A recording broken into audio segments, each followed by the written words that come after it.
going to be taking a look at an old anime film from 1990. This is one of my favorite things to do, dig up an old artsy piece that has largely been completely forgotten and bring it to light a little bit.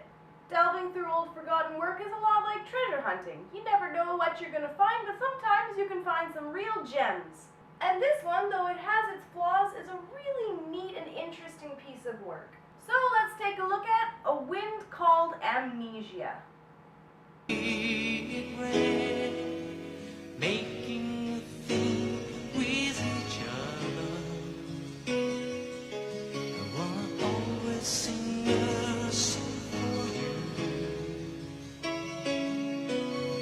I'm on your side, my only love forever. You're my destiny. A Wind Named Amnesia is a really fascinating, meandering sort of piece full of philosophizing and existentialism. At its core, it's a postulation on the nature of humanity and what it means to be human. The general premise is as follows. One day, out of the blue, as everybody was simply going about their lives, a huge wind sweeps across the planet and takes with it everybody's memories. All of them.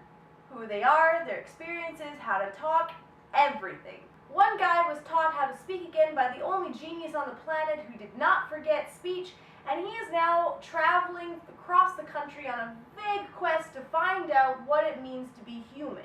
He is joined by a mysterious woman who can also speak, though she won't explain why. As far as post-catastrophic settings go, this is a really fascinating one.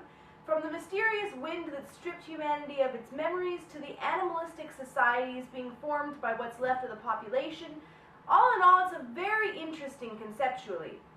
Visually, it's nothing particularly special. It's pretty typical 90s anime style, and there really isn't a lot to dissect about it.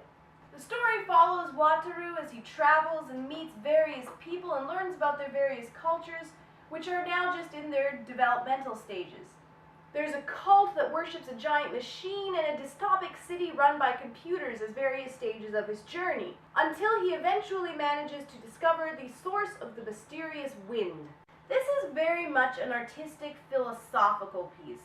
There's nothing particularly special about any of the characters, but they exist as symbols through which the creators express a lot of complex ideas.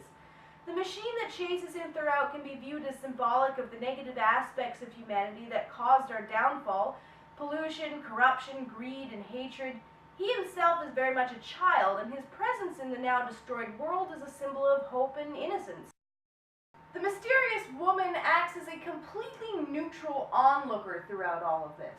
She isn't necessarily a very well fleshed out character by any means, but she functions in the story as an outsider looking in on the struggles of humanity, and she fills her role very well. I do wonder how much of the musings this movie presents actually mean anything. Is it deep or is it pretentious? Are there some hidden truths about human nature that can be gleaned from it, or is it really just a case of one guy's thoughts being given voice on a screen? Although I wouldn't necessarily label it as empty, I'm not sure that it's as deep as it thinks it is either. It takes itself pretty seriously, and at times it can drag a bit, but I've certainly seen the existential card played a lot worse than this. This film comes off as thoughtful, with the desire to make the viewer think a little bit. I'm not sure if it managed to draw any conclusions from the questions that it posed, but it did manage to be a thoughtful experience, and that is something. I'm not really sure if I liked the ending, as the implication is that the people that opted to stay behind with their newly formed societies instead of going with him on his journey are somehow lesser than him, and I can't really get behind that. But on the whole, this film is a very interesting piece, and one that's definitely worth giving a watch.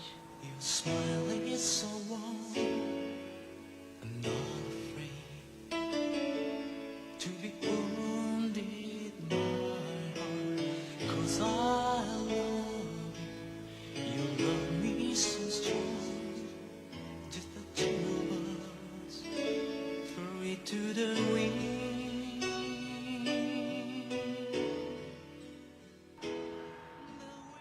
Well, that's it for my little video on A Wind Named